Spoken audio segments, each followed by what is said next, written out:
शिवाजी के लागेला घनी फूलवरिया हो, उपजेला भंगिया धतुर। शिवाजी के लागेला घनी फूलवरिया हो, उपजेला भंगिया धतुर।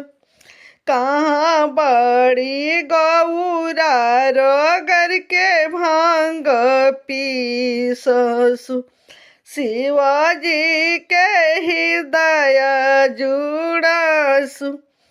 कहाँ बड़ी गौरा रगर के भांग पीससु, शिवाजी के हृदय जुड़सु। कथिए के सिलवटी कथिए के लोढ़ा हो, कथिए के शिव के गिलास। कथिए के सिलवटी कथिए के लोढ़ा हो, कथिए के शिव के गिलास।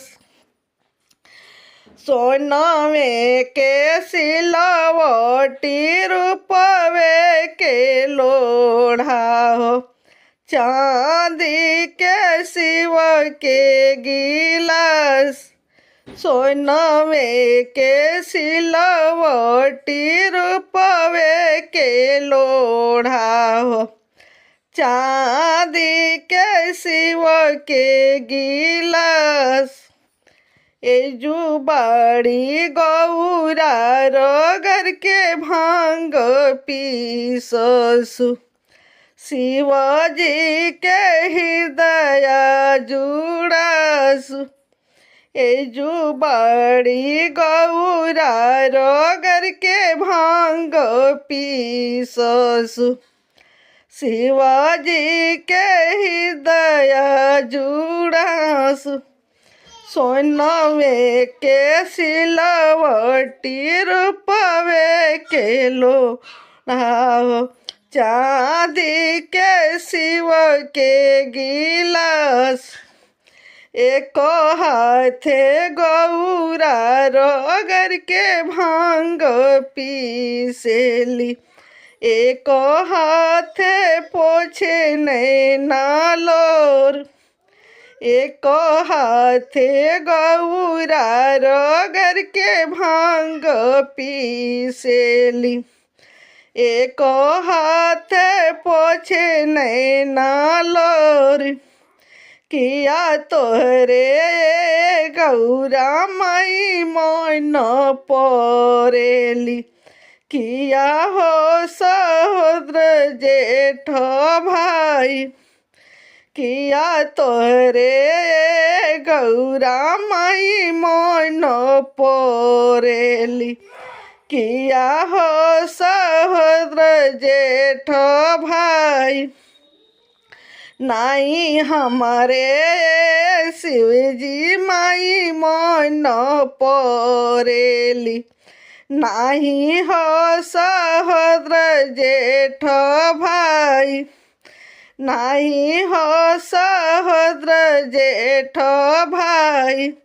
अपनी माई बाप के हई हम दुलरुई हो, भंगिया पिसलो नाही जा। अपनी माई बाप के हई हम दुलरुई हो, भंगिया पिसलो नाही जा। एतना बचन जब सुनेले शिवजी, बसा बैल भइले सवार। एतना बचन जब सुनेले शिवजी, बसा पर भइले सवार। एतना बचनिया जब देखेली गौरा दे धैली हली घोड़ा के लगाम। एतना बचनिया जब सुनेली गौरा दे धैली हली बसहा के लगाम।